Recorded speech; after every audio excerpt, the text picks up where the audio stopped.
Hello, everybody, and welcome to Fireside Fridays. My name is Mr. Rudloff, your host. With me today, we have Aliyah. Sarah. William.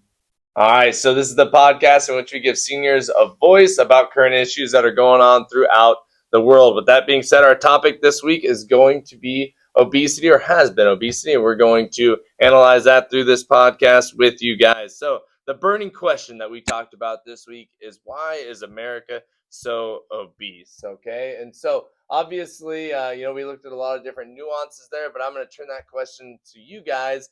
What are some reasons that you think America is struggling with being overweight and obese? One more thing, I looked at the most recent facts today. Most recent facts today, all adults over the age of 20, or 70% of adults over the age of 20 are currently obese. 70%, you guys, are overweight. So, what do you think the reasons are?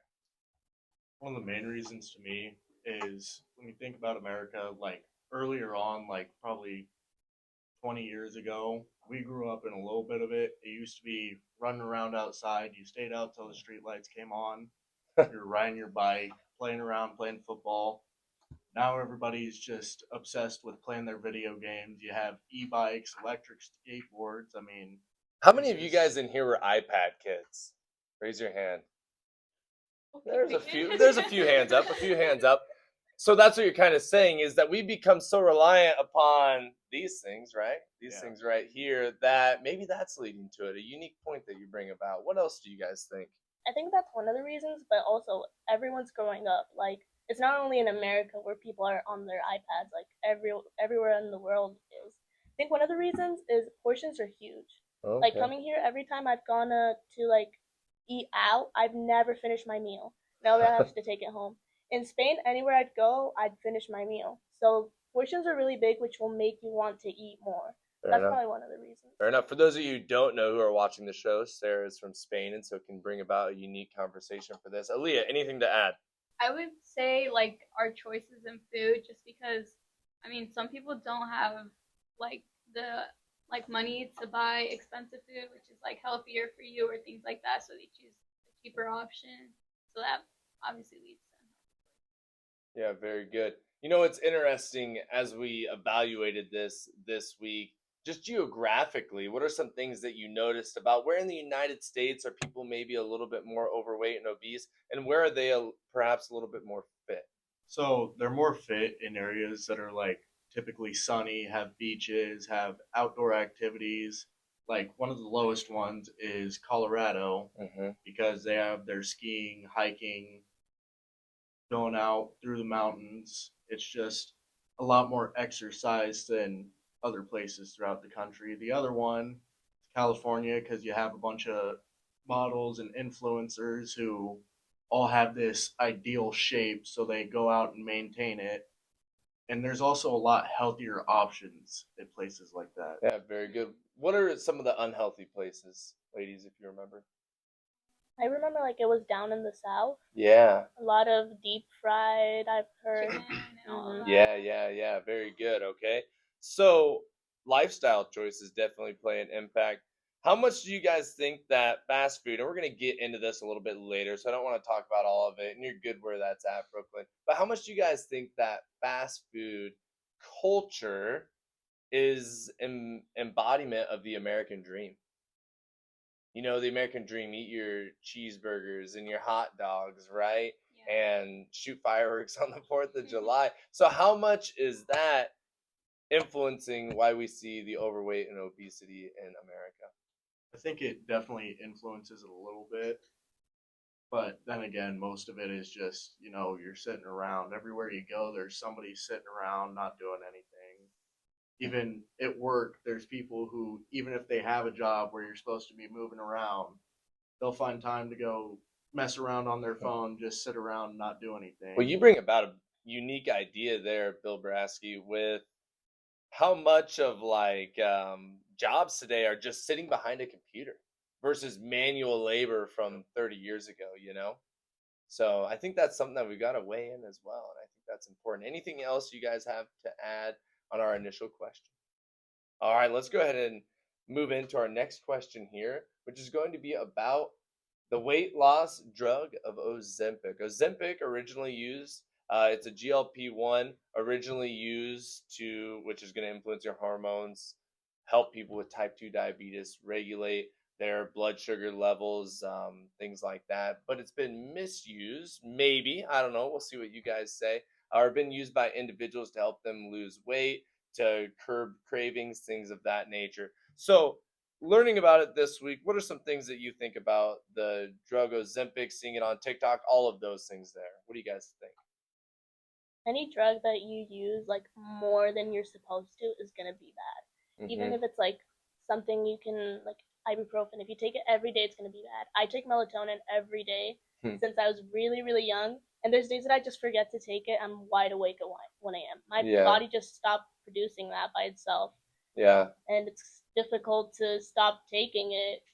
So Well, thank you for sharing that. Yeah. So definitely almost in making that correlation right there, right? The melatonin, your body's maybe not producing as much naturally, and so therefore you're struggling with sleep and things of that nature. Good. Okay, what else do you guys think? I think that's definitely one repercussion people who use this don't think about is once you start taking it so often, you're going to stop producing it and then you're going to stop losing weight on your own. Uh-huh. And it's just, there's going to be a lot of bad repercussions. Sure, for a little bit while you're using it, you're going to lose that weight. But then the blow up after you stop taking it is going to be a lot worse. How much? Okay, so let's do a little cost benefit here. Is it good though that these people are found something that's helping them to lose weight? I mean, like as you're losing weight, losing body fat, things like that, it's going to improve your cardiovascular system undoubtedly, and that's one of the biggest concerns that we have of being overweight and obese is you're going to have heart issues from that. And so, is it good that they're at least helping to trim some of that away, or are you worried that it's just not sustainable? I mean, it's good, but it's definitely not sustainable. You need to lose the weight in a healthy way, cut out liquid calories, eat the right food, exercise. That's longevity wise, you're actually going to stay healthy versus taking this. You don't know what the other side effects are going to be from keeping taking it. So, What if people use Ozempic for a little while and they see those results, the change in their body, and they realize like, hey, I want to take the steps, take the natural steps to lose that weight, by lifting weights or running or being in a calorie deficit or all the things that we've talked about this week. What about if they're using it that way? Then is it okay?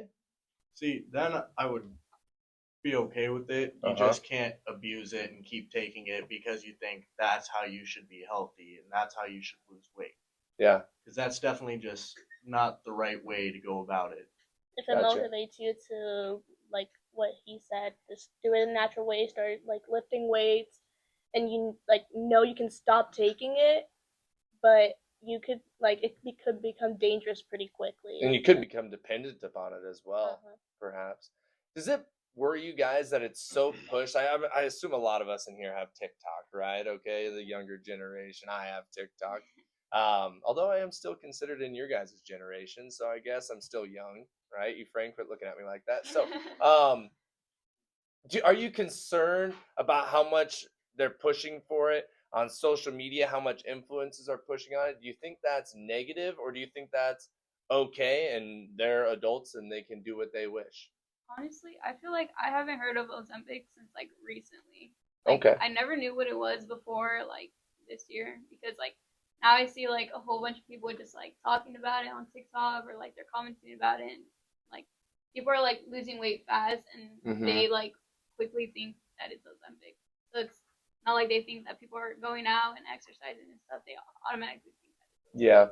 Now, I want someone to fact check this for me. I believe 2017 is when the FDA approved Ozempic. And so it's been around for, 5, 6, 7, 8 years, whatever. Definitely, the mainstream media has definitely, it was 2017, yeah. So the mainstream media has definitely started to push it more. And I would say, 2022, 23 type of things right there.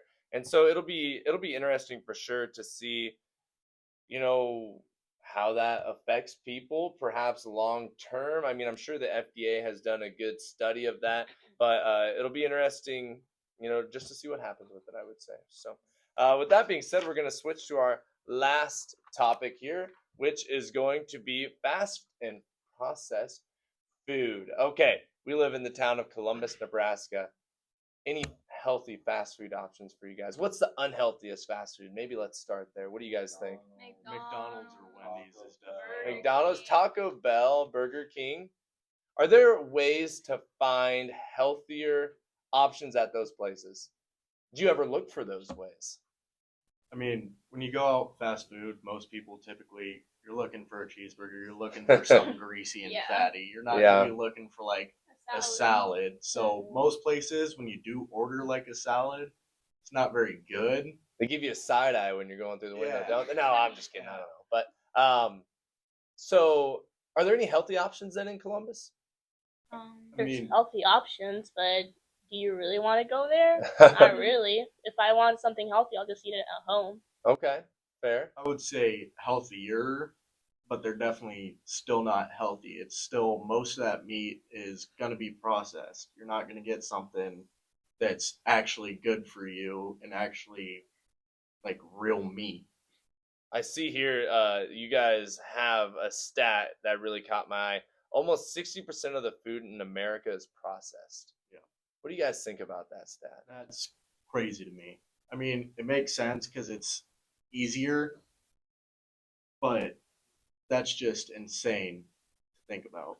Okay, so let's talk about the ease of use, right? So in America, and Sarah, I'm kind of gearing this question towards you, to be honest. We're very individualistic, very go, go, go, go, right? We're going to work that 10-hour job, 12-hour, whatever, right? And then the last thing that most of us want to do when we get home is prepare food, cook the food, do the dishes, right? I mean, a process that takes another hour on top of our day.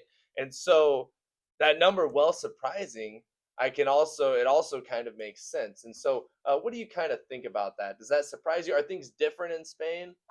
In Spain, people always sit around the table to have lunch and dinner. Mm. Here, I do have dinner with my host family every day around the table. Lunch on the weekends, everyone just kind of eats whatever they want. I've gotten lazier here. I don't really feel like cooking. I don't really feel like making something good. If there's like so much food in the pantry that I can just like throw in the air fryer and like I have like my lunch in 1 minute instead of cooking something, which was what I would do in Spain. Hmm. So if houses just have that because it's fast, like people really want to be on the go and just eat quick and start their next activity. Which is obviously not good. Like in Spain, I always like struggled to gain weight. I've always seen myself really skinny, and I was like, oh, I'm not gonna gain weight in America. I have. Like I Yeah. have pants that don't fit me anymore. Yeah. So we'll see what happens. And like food is obviously worse. Like in Spain, I never had pimples. Here, I'm breaking out a lot. So you think that's attributed to the food, the Oh, process of the definitely. food and things like that? Mhm. That's very interesting. What do you think are the reasons? So two questions here. What are the reasons that these foods are so addicting, right? These fast foods, they're so addicting. These processed foods are so addicting. I mean, they obviously taste good, right? But homemade food does too. And then I'll get to the other question in a second. So what do you think is the reason why they're so addicting? They have a lot of like weird chemicals and stuff in there. The companies put them in so people do get addicted. A lot of sugar in it. Mm-hmm. I just feel like you need to have it. Like I'm always craving sugar. Always here. That's interesting. Really, really interesting. Aliyah or anyone or Bill, anything to add? I mean, I don't really know about all that. I just know it tastes good. I want good food. I mean, Do you That's think how I think processed about food it. tastes better than natural, like homemade food from scratch? No. Is it just an ease of use thing? See, I see that we're very, just kind of unsure about that. Yeah. Yeah, I agree with like how she was saying that a lot of people now don't like get together and eat dinner together or lunch together. Is I've seen it like in my household, but like we're getting back into it. But also like when I go on vacation or things like that, like everything is just so natural there. Like you can tell the difference when you come back like to America versus when you're there. Like you want to stay there forever just because the food there is good. Just like everything there is just good, and you come back to America and you want to go back. Yeah. Yeah, definitely different diets throughout the world for sure. And we kind of talked about that a little bit, just in terms of like the Mediterranean diet, a little bit more of, the meat diet, right? What am I thinking of the word? Where you eat all meat, the carnivore diet, okay, things like that. And so, yeah, it's definitely interesting to evaluate and to think about there. So, last question right here. As we think about fast food, what are ways that we can help this for the future? Okay, because fast food's not going away, right? People are always going to try and make a buck, make a dollar. If you had any advice for people who enjoy eating fast food, things like that, what are ways to help curb that? What would you say? I would say like just daily exercise. I Mm-hmm. mean, just get in like at least like 30 minutes a day, or just go on a walk, go on a jog, just something, just like keep you active. Yeah, very good. Thank you, Sarah. Don't normalize it. Like, don't make it an everyday thing. Mm-hmm. Just be like, okay, I'm gonna have fast food on Fridays, like just when I go out on the weekends. Yeah, Because if you start having it every day, then I don't know, it just takes the fun out of it. I got you. Yeah, Bill. Last thing. Along with what Sarah said, I'd say also try and find something that is going to be healthier and Yeah. has, less carbs, less of those fats, maybe a little more protein, then lifting, exercise, burn what you eat instead of more calories than you burn. Totally. All right. Well, that's the episode for Fireside Fridays. Thank you guys for tuning in. We'll see you next Friday. Go Vikings.